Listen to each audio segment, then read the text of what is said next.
Smart গৃহিণীদের জন্য আজকের ভিডিওতে অসাধারণ এবং অবাক করা 12টি কিচেন টিপস শেয়ার করব, যা দেখলে আপনার উপকার আসবেই।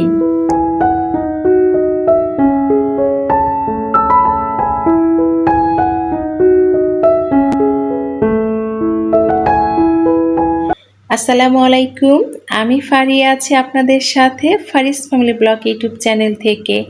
কাছে এবং দূরে যে যেখান থেকে আমার আজকের এই ভিডিওটি দেখা শুরু করেছেন, আশা করি সবাই আল্লাহর অশেষ রহমতে ভালো আছেন, পরিবার পরিজন নিয়ে নিরাপদে আছেন।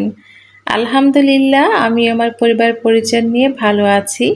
অফ ক্যামেরায় সকালে নাস্তা করে নিয়েছি, চলে এলাম কিচেনে। আমার আজকের ভিডিওতে আমি আমার গৃহিণী আপুদের জন্য 12টি কিচেন টিপস শেয়ার করব, যে টিপসগুলো আপনারা ফলো করলে কষ্ট কম হবে, সময় কিন্তু অনেকটা বেঁচে যাবে। তো আমার 1 নম্বর টিপস হচ্ছে, আমরা ফ্রিজ থেকে মাছ বা মাংস যেটা বের করব সেটা কিন্তু পানিতে ভিজিয়ে রাখবো পলিথিন সহই। বিশেষ করে এই যে মাংসটা আমরা পলিথিন সহই ভিজিয়ে রাখবো, কারণ আমরা কিন্তু সবাই কম বেশি জানি মাংস বেশিক্ষণ পানিতে ভিজিয়ে রাখলে মাংসের স্বাদ নষ্ট হয়ে যায়, পানসে হয়ে যায়। তাই ফ্রিজ থেকে মাংস বের করে পলিথিন সহ ভিজিয়ে রাখবেন, দেখবেন কিছুক্ষণের মধ্যে বরফ ছুটে গিয়েছে। আমার 2 নম্বর টিপস হচ্ছে, আমরা চাল ধোয়া পানিটা কিন্তু অনেকে ফেলে দেই, কিন্তু আমাদের যাদের বারান্দাতে গাছপালা আছে আমরা কিন্তু চাইলে এই চাল ধোয়া পানিটা গাছে দিতে পারি। এটা গাছের জন্য ভীষণ উপকারী। অনেকে কিন্তু জমা করে রেখে দেন, তবে আমি জমা করে রাখি না, আমি কিন্তু সাথে সাথে আমার গাছে দিয়ে দেই। আমার 3টা বারান্দাতে যেহেতু অনেক গাছপালা আছে, তো আমি চাল ডাল ধোয়া পানি কিন্তু সবসময় গাছে দিয়ে থাকি। তো এই যে চাল ধোয়া পানিটা কিন্তু আমি এখন আমার বারান্দাতে নিয়ে যাব। তো এই যে আমি আমার সবগুলো গাছে একটু একটু করে দিয়ে দিব। আলহামদুলিল্লাহ, এই যে চাল ডাল ধোয়া পানি দেওয়াতে কিন্তু আমার গাছগুলো সুন্দর অনেক ভালো থাকে, মাশাআল্লাহ অনেক ফুলও দেয়।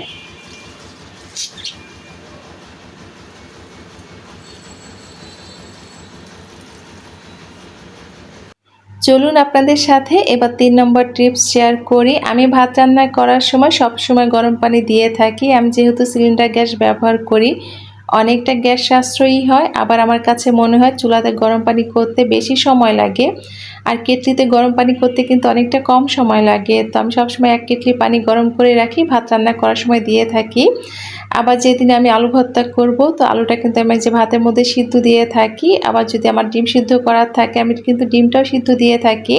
আমি প্রতিদিনই ভাতের মধ্যে একটা করে ডিম সিদ্ধ করি আমার ছোট বাচ্চাকে খাওয়ানোর জন্য, আর সাথে আমাদের জন্য আলু ভর্তা করব। তো একটা কাঠির মধ্যে সবগুলো আলু আমি সুন্দর মতো গেঁথে নিয়েছি, যেন ভাতের মধ্যে খুলে না যায়। তো এইভাবে যদি একটা কাঠির মধ্যে সবগুলো আলু গেঁথে তারপরে ভাতে সিদ্ধ দেওয়া যায়, তাহলে কিন্তু দেখবেন খুঁজে পেতে সহজ হয়। আপনারা চাইলে কিন্তু যে কোনো কাঠি এখানে ব্যবহার করতে পারেন, চাইলে কিন্তু শলাটাও ব্যবহার করতে পারেন পরিষ্কার করে। তারপর ভাতের মধ্যে যদি এইভাবে সিদ্ধ দিয়ে দেন, ভাত হতে হতে কিন্তু দেখবেন আলুটাও সুন্দর সিদ্ধ হয়ে গিয়েছে, সাথে কিন্তু ডিমটাও সিদ্ধ হয়ে যায়। আমি যেহেতু সবসময় এই টিপসটা ফলো করি, তাই আপনাদের সাথে আজকে শেয়ার করলাম। আশা করি আপনাদের কাছে আমার এই টিপসটা ভালো লাগবে। এরপর আপনাদের সাথে আমি যে টিপসটা শেয়ার করব সেটা হচ্ছে, অনেক সময় কি হয়, তেলের জার থেকে কিন্তু দেখবেন আমরা যখন রান্না করার সময় তেলটা ঢেলে নেই, তো এই যে তেলের গা থেকে কিন্তু তেল পড়ে যায়, তখন কি দেখবেন অনেকটা দুর্ঘটনা ঘটে যায়, হাত পিছলে বা দেখা যায় তেলের জারটা পড়ে যায়, ভেঙে যায়।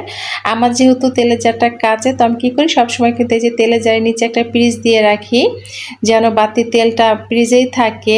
রান্না করার সময় আমি আমার হাতের কাছে একটা সুতি পাতলা কাপড় রাখি, চুলাতে ময়লা পড়লে সাথে সাথে মুছে নেই।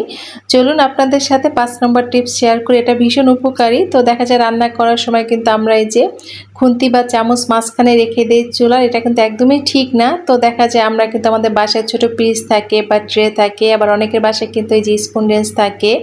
যদিও আমি আমার এই স্পুন রেঞ্জটা এখানে ব্যবহার করি না, আমার কাছে মনে হয় এটার জায়গা এখানে না।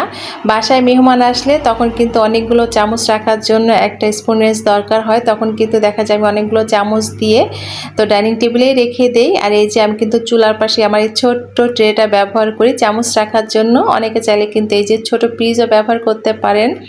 তো দেখা যায় এটো খুন্তি বা চামচ কখনোই চুলার উপরে রাখা ঠিক না।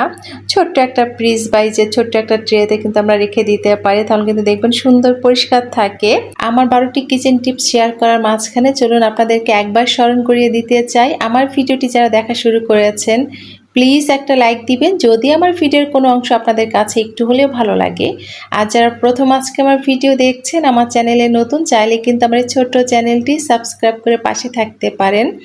এরই মধ্যে আমার এই চ্যানেলটিকে যারা একটু একটু করে বড় করতে সাহায্য করছেন, সবাইকে অনেক ধন্যবাদ জানাচ্ছি। আমার এই টিপস ভিডিও কিন্তু আপনারা অনেক বেশি পছন্দ করেন। তো আমি আমার সংসারের টুকিটাকি যে টিপসগুলো ফলো করি, তো সেটা আপনাদের সাথে শেয়ার করি। তো চলুন আপনাদের সাথে এখন 6 নম্বর টিপস শেয়ার করি। তো যাদের বাসায় ছোট বাচ্চা আছে, এই ধরনের ওয়েট টিস্যুর বক্স কিন্তু থাকে।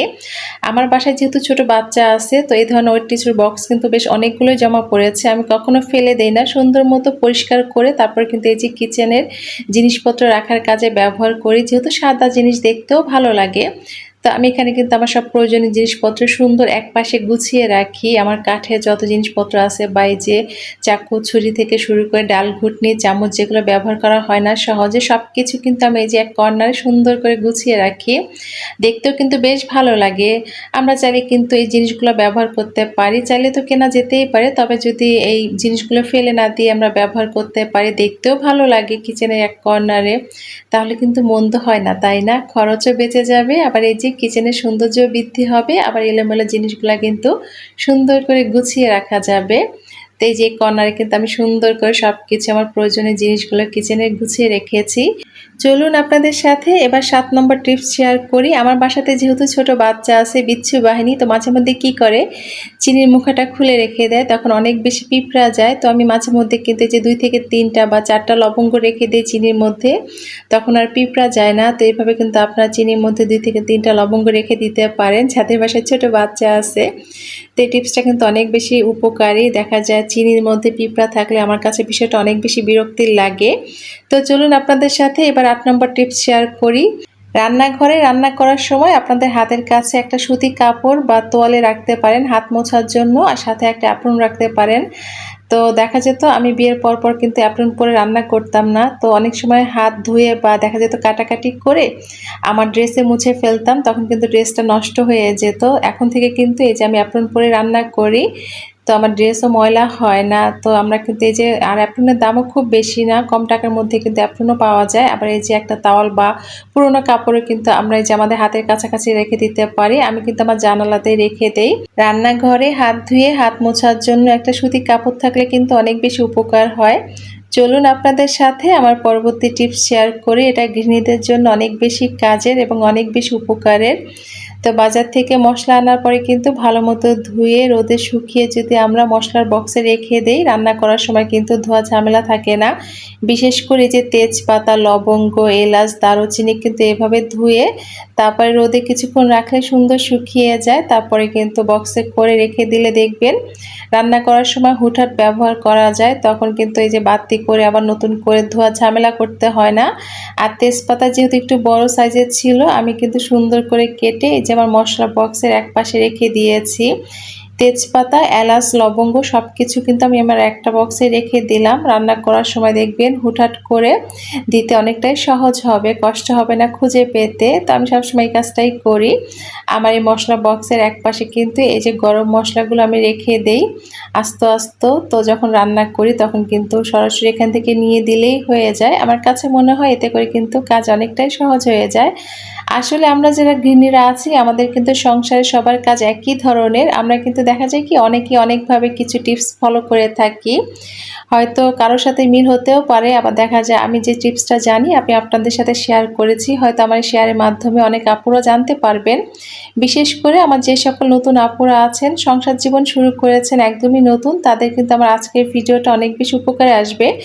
চলুন আপনাদের সাথে পরের একটা টিপস শেয়ার করি। এই যে আমরা কিন্তু মাজনি বা এই যে তারের মাজনি বলেন বা এই যে প্লেট মাজার যে মাজনি থাকে, সব কিছু কী করি একটা ছোট বাটির মধ্যে রেখে দেই, বা এই যে একটা ছোট বক্সের মধ্যে রেখে দেই, একটা কৌটার মধ্যে রেখে দেই। তখন কি হয়, নিচে যদি ছিদ্র করা না থাকে দেখবেন তারের মাজনি থেকে বা এই যে থালা বাসন ধোয়ার মাজনি থাকে, সেটা থেকে পানি পড়ে জমা থাকে, তখন কিন্তু দেখবেন খুবই বাজে একটা গন্ধ বের হয়। আর তাই তো মাজনি রাখার বক্সে যাতে পানি জমে গন্ধ না হয়ে যায়, সেজন্য কিন্তু আমি একটা কাঁটা চামচ গরম করে নিচের দিকটা সুন্দর ছিদ্র করে দিয়েছি। এতে করে কি হবে, বাড়তি পানিটা পড়ে যাবে। তো মাজনিগুলো কিন্তু সুন্দর শুকনো থাকবে, গন্ধ হবে না। আমি কিন্তু সবসময় এভাবেই রেখে দিই, যার জন্য আপনাদের সাথে শেয়ার করেছি।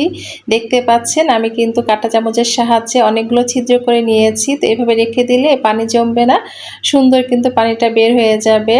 চলুন আপনাদের সাথে 11 নম্বর টিপস শেয়ার করি। বাজার থেকে ভীম লিকুইড কিনে আনার পরে আমি সবসময় কি করি, পুরোটা তো একটা বোতলে ঢেলে রেখে দেই, আবার একটু পানি মিশিয়ে তারপর রেখে দেই। কারণ যাদের বাসায় হেল্পিং হ্যান্ড খালারা বা মেয়েরা থালা বাসন পরিষ্কারের কাজগুলো করে থাকে, তো অনেক বেশি ভীম লিকুইড বা ভীম বার খরচ হয়। আমার বাসাতে যেহেতু আমার হেল্পিং হ্যান্ড মেয়েটা মাঝে মধ্যে থালা বাসন পরিষ্কার করে, তো অনেক বেশি খরচ হয়। মাঝে মধ্যে তো আফসির আব্বু বিরক্ত হয়ে বলে, তোমরা কি ভীম লিকুইড খাও নাকি?